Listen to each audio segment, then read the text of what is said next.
प्रधानमंत्री नरेंद्र मोदी ने रांची में 3 किलोमीटर लंबा रोड शो किया। हजारों की भीड़ रोड के दोनों तरफ पीएम की झलक पाने के लिए खड़ी थी। करीब 1 घंटे तक रथ पर सवार होकर पीएम मोदी ने लोगों का अभिवादन किया।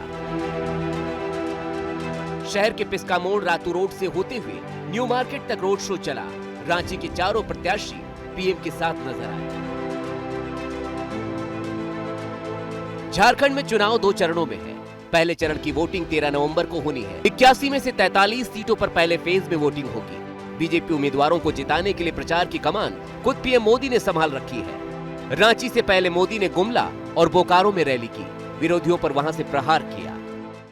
कि बेटियां सुरक्षित हो, आपकी जमीन सुरक्षित हो, इसके लिए यहां भाजपा एनडीए की सरकार बहुत जरूरी है।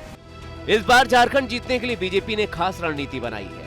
बेटी, रोटी और माटी का मुद्दा उठाकर बीजेपी आदिवासी वोटरों को अपने पाले में करने में जुटी है और इसी कोशिश के तहत चुनाव से पहले ही बीजेपी ने पूर्व सीएम बाबूलाल मरांडी की घर वापसी कराई।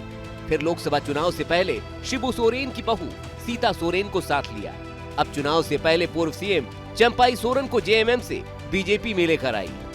आदिवासी वोट बीजेपी के लिए इसलिए जरूरी है क्योंकि पिछले चुनाव में आदिवासी वोट के खिसकने की वजह से ही बीजेपी सत्ता से बाहर हो गई थी। राज्य की आदिवासी सुरक्षित 28 सीटों में से 2019 के चुनाव में बीजेपी को महज 2 सीटें मिली थी, जबकि 2014 में बीजेपी को 11 सीट मिली थी। 2019 में जेएमएम को 19 सुरक्षित सीटों पर जीत मिली, जबकि 2014 में ये नंबर 13 था।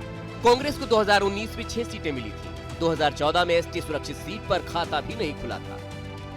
राज्य में आदिवासियों की आबादी करीब 26% है।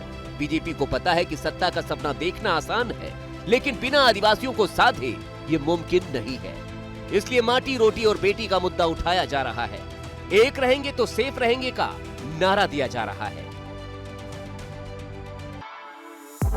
For exclusive and insightful videos, subscribe to our new channel ABP Live Premium.